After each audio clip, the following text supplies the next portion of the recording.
Hey friend, I did something that is so typical me on Thursday morning. It's a behaviour pattern that I'm trying to change within myself, and I'm sharing it because I want you to know that even though I've got the tools, I'm not the finished product. I'll sometimes revert back to my old ways because I've not yet completely shifted my identity. My car was due in the garage for its MOT and I was 90 minutes early for the appointment. My plan was to park the car at the garage, drop the keys, and head to a cafe to work whilst I wait. As I arrived, I noticed that there was one space in the garage car park, although it was partly obstructed by a larger truck. So I opted for parking on the street. Of course, there was none. Now, ordinarily, you'd probably think that I'd circle back and squeeze into the space in the car park, but my brain said, "You're an hour and a half early. That space is probably for someone else who has an appointment sooner than you." And because my old thought pattern is about me not taking up space, that I'm not important, that I shouldn't inconvenience anyone.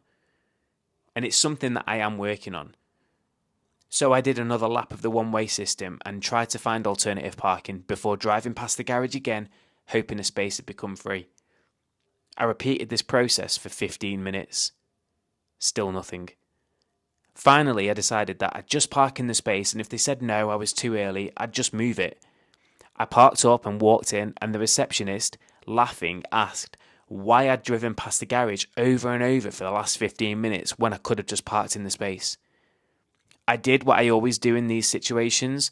I turned to humour too, to deflect from the embarrassment that I felt. Later, I sat and reflected on the situation, and I wanted to share with you my thoughts. My embarrassment came not from the situation, but from the fact that I felt I should already be the fully formed version of the person I'm becoming.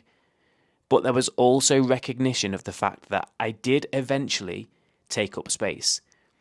I didn't go into a public car park and wait until 11 to bring the car back.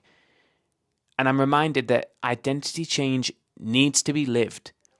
It's not an instant change. It's not a light switch you can just flick on. It's something that you practice, notice, and do in small moments exactly like this. And although it took me 15 minutes and it wasn't perfect or confident, I chose that version of myself that does take up space. That is how identity really changes. Not through one big breakthrough, but through lots of tiny reps of acting like the person you want to become, even if your body hasn't quite caught up yet. So if you ever catch yourself doing the old or typical you behaviour, pause and ask yourself, what's the smallest act of the person I want to become that I can do right now? Then do that. And if you're listening to this and thinking, that's me, I'm stuck in those old patterns too, then my 4-week breakthrough program is designed for exactly this. Check it out below the show notes. Until next time, Matty.